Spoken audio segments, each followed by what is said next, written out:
I'm going to explain Python.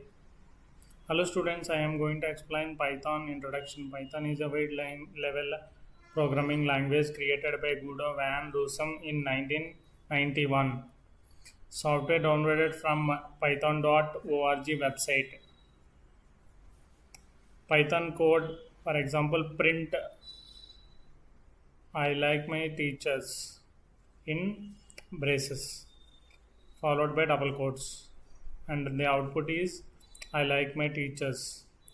Note file name save as filename.py. For example, prg.py. Python has a variety of frameworks. Examples tkinter, Django, pyqt, and GUI.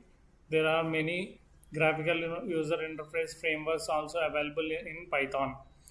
For example, if you install in any framework by using the following command pip install package name. For example, pip install tkinter.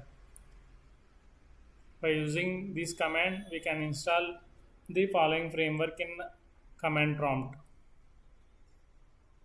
tk enter for desktop applications, examples Notepad, Billing System, and Paint. Django for web applications, examples Instagram. Thank you.